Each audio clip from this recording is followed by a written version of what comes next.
जय श्री कृष्णा। आज की ये जन्माष्टमी स्पेशल वीडियो राधा नाम की महिमा के बारे में है। इसमें हम आपको बताएंगे कि राधे राधे बोलने से क्या हमारे सारे कष्ट दूर हो जाते हैं। वीडियो शुरू करने से पहले मैं सभी सनातनी भाइयों और बहनों को जन्माष्टमी की हार्दिक शुभकामनाएं देती हूँ।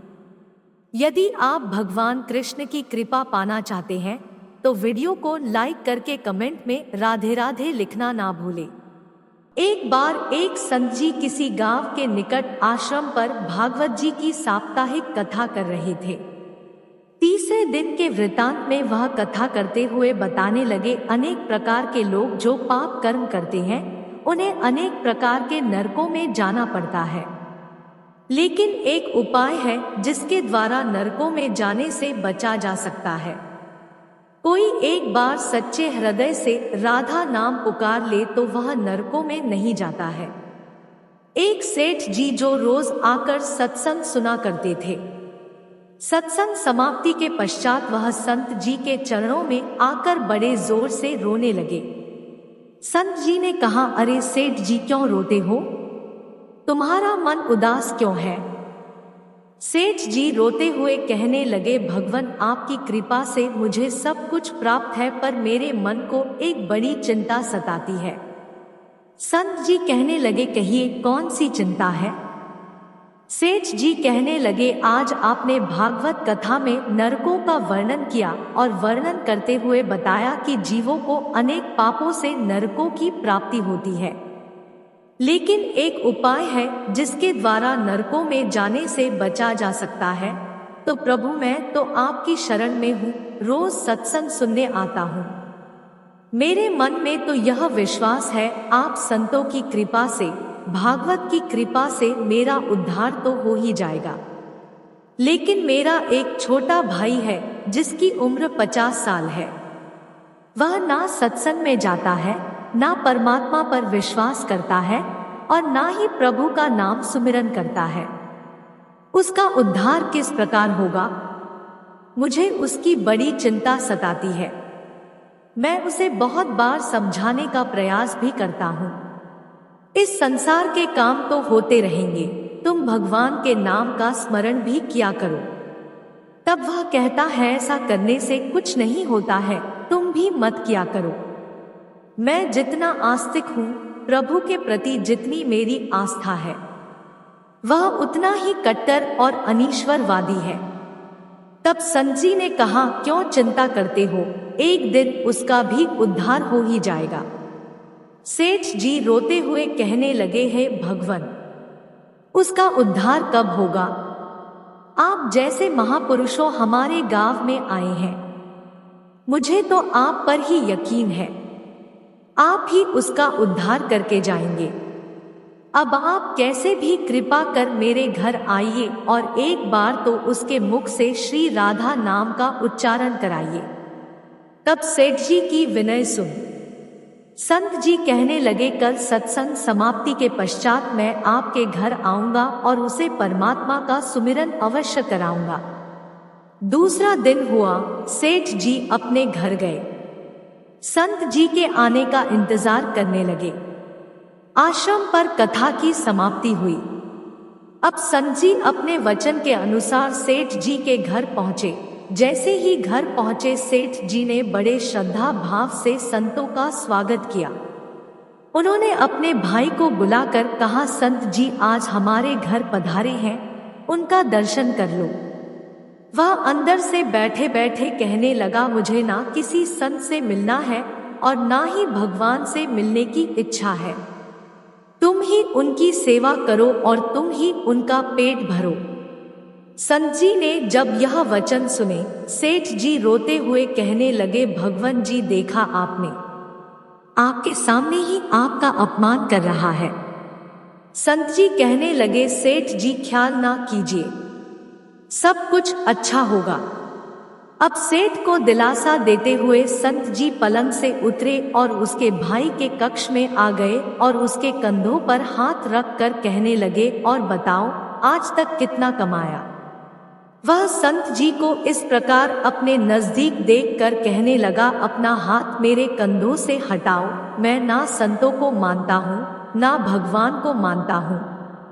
लोग जितने आस्तिक होते हैं मैं उतना ही कट्टर नास्तिक हूँ। मैं भगवान को नहीं मानने वाला हूँ। आप मेरे नजदीक क्यों आए हैं? संत जी कहने लगे, मैं तो अपना काम करने आया हूँ। संतों का काम होता है लोगों का उद्धार करना। आज तुम्हारे उद्धार का कार्य मिला है तो अवश्य करके ही जाऊंगा। वह सेठ का भाई भी बड़ा कट्टर था। वह कहने लगा, आपको किसी का भी उद्धार करना है कर लीजिए, पर मेरा उद्धार आप नहीं कर सकते। मैं कुछ भी नहीं करने वाला हूँ। सेठ के भाई को देखकर संत जी मुस्कुराकर कहने लगे, एक बार राधे राधे बोल दो। वह सेठ जी का भाई कहने लगा, मैं कुछ नहीं बोलूंगा। संत जी ने फिर कहा, राधे राधे बोल दो। वह कहने लगा, नहीं कहूंगा। फिर संत जी ने कहा, राधे राधे बोलो। वह कहने लगा, मैंने कहा ना, मैं नहीं बोलूंगा। तब संत जी पुनः सेठ जी के पास आए और कहने लगे, अब आपने मेरे ऊपर यह जिम्मा सौंपा है, अब मैं जैसा करूंगा आप बीच में नहीं आना। आप सारे परिवार वाले बाहर जाकर बैठ जाओ। जब तक मैं आपको बुलाऊं नहीं, एक भी परिवार वाला इस कक्ष में ना आए। अब इस प्रकार सेठ जी अपने परिवार सहित बाहर आकर बैठ गए। अब कक्ष में सिर्फ संत जी और सेठ जी का भाई था। संत जी ने पुनः प्रेम से कहा, अरे भैया एक बार राधे राधे बोल दो। वह कहने लगा, मैंने आपसे मना किया ना, मैं नहीं कहता हूँ। ना भगवान को मानता हूँ ना भगवान की बातें मानता हूँ। मैं कट्टर नास्तिक हूँ। संत जी पुनः उसे प्रेम से हंसते हुए कहने लगे, जितने तुम कट्टर नास्तिक हो मैं उतना ही आस्तिक हूँ। मैंने अगर निश्चय कर लिया है, तुम्हारे मुख से राधा नाम सुनकर ही जाऊंगा और पक्का समझ लेना कि तुम्हारे मुख से राधा का नाम निकलेगा ही। वह कहने लगा, आप कितना भी प्रयास कर लो, मैं एक बार भी नाम नहीं लेने वाला हूँ। अब संत महापुरुष होते तो बड़े दयालु हैं, पर लीला मात्र उन्होंने क्या किया, उस सेठ के भाई का हाथ पकड़ा और हाथ पकड़कर जोर से घुमाने लगे। अब वह सेठ ठहरा 50 साल का, वृद्ध अवस्था थी, संत भी वृद्ध थे, पर संतों के अंदर भक्ति का तेज होता है। उन्होंने जोर से उसके भाई का हाथ घुमाया, मरोड़ दिया। हाथ घुमाकर संत जी फिर कहने लगे, कहो राधे राधे। वह कहने लगा, नहीं कहूंगा। अब तो संत जी ने जोर से हाथ घुमाकर सेठ के भाई को जमीन पर पटक दिया और खुद उसके पेट पर चढ़कर बैठ गए और संत जी फिर कहने लगे, बोलो राधे राधे। वह फिर कहने लगा, नहीं कहूंगा। अब तो संत जी ने उसके दोनों हाथ पकड़ उसके पैरों को बांध दिया और कहने लगे, कहो राधे राधे। अब ऐसी अवस्था में वह सोचने लगा, लगता है यह संत तो मुझे मार ही देंगे। तब उसने बिना इच्छा के एक बार ऐसे ही कह दिया, राधे राधे। जैसे ही उसने राधे राधे कहा, संत जी ने उसके हाथ पैर खोल दिए, उसके बंधनों को छोड़कर बाहर आकर कहने लगे, सेठ जी आपका कल्याण हो गया, आपके भाई का भी कल्याण हो गया। सेठ जी कहने लगे, अंदर से बहुत तेज आवाजें आ रही थी। तब संत जी कहने लगे, आपने काम ही ऐसा दिया था। आपने कहा वह नास्तिक है, कभी कुछ बोलता ही नहीं है। आज आपके भाई ने राधे राधे का नाम उच्चारण कर लिया है, इसका कल्याण हो गया। अब मैं जा रहा हूं, कल से पुनः मेरी कथा है। अब संत जी तो अपने स्थान पर लौट आए। सेठ का भाई जमीन से उठकर अपने भाई से कहने लगा, यह कैसे संत है, मुझसे झगड़ा करने आ गए, मेरे ऊपर चढ़कर बैठ गए और कहने लगे, अगर राधे राधे का नाम उच्चारण नहीं करोगे तो मैं तुम्हारे ऊपर ऐसे बैठे रहूंगा। अब उसकी बातें सुन सेठ जी तो हंसने लगे।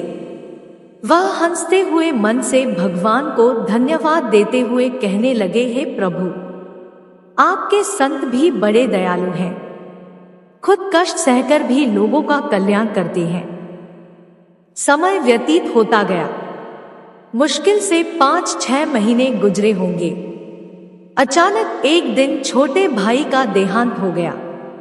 शरीर समाप्ति के पश्चात आत्मा शरीर से अलग हो जाती है। वह आत्मा ही ऊपर यमराज के पास जाकर सारे हिसाब किताब देती है। अब इस व्यक्ति का हिसाब किताब खोला गया। यमराज ने चित्रगुप्त से कहा, जो आज इंसान हमारे पास लाया गया है, इसका हिसाब क्या है? चित्रगुप्त कर्मों का हिसाब देखकर बताने लगा, है भगवान, इसने अपने जीवन में कभी परमात्मा का नाम सुमिरन नहीं किया है, सदा पाप ही पाप किए हैं। इसे तो सीधे नरक भेज दिया जाए। अब यमराज के आदेश अनुसार जैसे ही उसे नरक भेजा जा रहा था, तभी चित्रगुप्त ने कहा, भगवान, एक बात और है। यमराज जी ने कहा, कौन सी बात? चित्रगुप्त ने कहा, भगवान, एक बार संतों के कहने पर इसने राधा नाम का उच्चारण किया था। अब एक बार राधा नाम का उच्चारण। यमराज ने दूतों से कहा, थोड़ी देर रुक जाइए, इसका हिसाब किया जाएगा, इसके बाद ही इसे नरक में भेजा जाएगा। यमराज ने पुनः चित्रगुप्त से कहा, जल्दी से इसका हिसाब देखो और कहीं इसने परमात्मा का नाम उच्चारण तो नहीं किया है। चित्रगुप्त ने फिर से पुनः सारा हिसाब देखा और देखकर कहने लगे, भगवान, इसने एक बार जो नाम उच्चारण किया है वह संतों के भय से किया था, दिल से भी नहीं किया था, पर एक बार राधा नाम का उच्चारण किया है। अब यमराज जी विचार करने लगे कि अब एक बार राधा नाम का उच्चारण और सारा जीवन पाप में, अब क्या किया जाए? तब यमराज ने उसी इंसान से पूछा, एक बात बताओ, हम तुम्हें पहले राधा नाम उच्चारण का फल दें या तुम्हें नरकों में भेज दिया जाए? तब वह भक्त हाथ जोड़कर कहने लगा, भगवान, नरक में तो जाना ही है, इससे अच्छा है आप मुझे एक बार राधा नाम उच्चारण का फल दे दो, फिर मुझे जहां चाहो भेज देना। अभी यमराज जी अपनी पुस्तक खोलकर देखने लगे कि एक बार राधा नाम उच्चारण का फल क्या है। उन्होंने सारी पुस्तकें खोल दी पर उन्हें कहीं फल दिखाई नहीं दिया। तब वह विचार करने लगे, एक बार राधा नाम उच्चारण का फल तो मुझे पता ही नहीं है। तब वह अपनी शंका के निवारण करने के लिए उस भक्त को अपने साथ लेकर स्वर्ग लोक में आ गए। स्वर्ग में आकर यमराज ने इंद्रदेव से कहा, है इंद्रदेव, मुझे बताइए एक बार राधा नाम उच्चारण करने का क्या फल है? तब इंद्रदेव ने बहुत प्रयास किया पर उन्हें भी इसका फल पता नहीं चला। तब वह सब देवता मिलकर ब्रह्मदेव के पास आए। ब्रह्मदेव ने जब उन सबको देखा तब ब्रह्मदेव उनसे पूछने लगे, यह आपके साथ इंसान कौन है? तब इंद्रदेव कहने लगे, भगवान, इसने एक बार राधा नाम का उच्चारण किया है, बाकी सारा जीवन इसने पाप किया है। हमें तो पता नहीं राधा नाम उच्चारण का फल क्या है, इसलिए हम आपके पास आए हैं। तब ब्रह्मा जी ने भी बड़ा प्रयास किया, राधा नाम उच्चारण का फल क्या है? अब उन्हें भी पता नहीं चला। तब वह ब्रह्मदेव कहने लगे, हम सब मिलकर इसे अपने साथ लेकर भगवान शंकर जी के पास चलते हैं। तब वह भगवान शंकर जी के पास पहुंचे। भगवान शंकर जी से प्रार्थना कर कहने लगे, हे महादेव, इस इंसान ने सारा जीवन पाप किया है, बस एक बार संतों के कहने पर राधा नाम का उच्चारण किया है। अब आप बताइए, एक बार राधा नाम उच्चारण का क्या फल मिलता है? तब महादेव जी ने बड़ा प्रयास किया पर वह भी राधा नाम की महिमा को बता नहीं सके। तब शंकर जी कहने लगे, अब हमें भगवान श्री कृष्ण के पास चलना पड़ेगा, क्योंकि वही राधा तत्व को जानते हैं। ऐसा सोचकर सब देवी देवता भगवान शंकर के साथ मिलकर उस इंसान की आत्मा को लेकर भगवान श्री कृष्ण के गोलोक धाम में पहुंचे। गोलोक धाम में भगवान श्री कृष्ण राधा जी के साथ अपने आसन पर विराजमान थे। भगवान श्री कृष्ण ने सब देवी देवताओं का सम्मान किया और उनसे पूछा, आज अचानक से आने का कारण क्या है?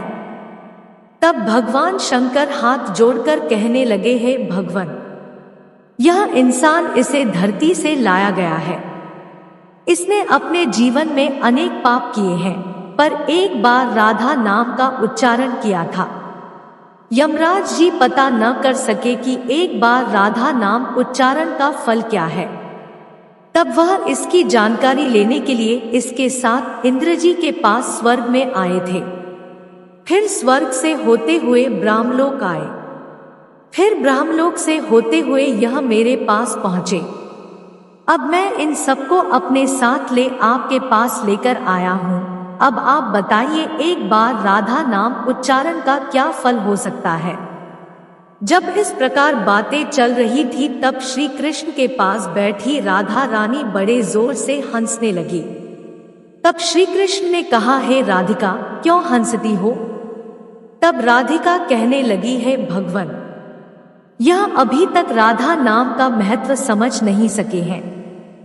तब भगवान शंकर जी कहने लगे, हे महारानी, राधिका के नाम का क्या असर है, आप हमें बताइए ना। तब राधिका जी कहने लगे, हे महादेव, आप खुद सोचिए, इस व्यक्ति ने एक बार राधा का नाम जपा। वह एक बार राधिका के नाम जपने से स्वर्ग लोक की सैर करके आया, ब्रह्मदेव का ब्रह्मलोक में दर्शन करके आया, आपके महादेव लोक में आपका इसने दर्शन किया है। आज एक बार उच्चारण के प्रभाव से यह आप सबको साथ लेकर हमारे गोलोक धाम में आया है, मेरे दर्शन और श्री कृष्ण का पूजन कर रहा है। इससे अधिक राधा नाम का और फल क्या हो सकता है? जब राधिका जी ने इस प्रकार एक बार राधा नाम का पूरा महत्व बताया तो यमराज कहने लगे, यह तो बड़ा अनंत फल है। जो व्यक्ति नरकों में जाने वाला था, वह एक बार उच्चारण से सब लोगों की यात्रा कर भगवान श्री कृष्ण और राधा रानी के चरणों में उपस्थित हो गया है। इससे अधिक फल और क्या हो सकता है? तभी फिर से यमराज कहने लगे, भगवान, क्या अब इसे नरकों में जाने की आवश्यकता नहीं है? तब श्री कृष्ण जी कहने लगे, हे धर्मराज, जिसने एक बार राधा रानी के चरणों का दर्शन कर लिया हो, वह तो कभी नर्क में जा ही नहीं सकता है। तब वह भक्त जो वहां पर राधा रानी के दर्शन कर रहा था, वह कहने लगा, है महारानी, मैंने तो संतों के भय में आकर आपका राधा नाम उच्चारण किया था, पर जो सच्चे हृदय से आपके नाम का उच्चारण करते हैं, उन्हें तो जीवन में कोई भय होगा ही नहीं। वह तो नरकों की यात्रा में कभी निकलेंगे ही नहीं, वह तो सीधा आपके चरणों में ही समा जाएंगे। तो इतना महत्व है एक बार राधा नाम के उच्चारण का।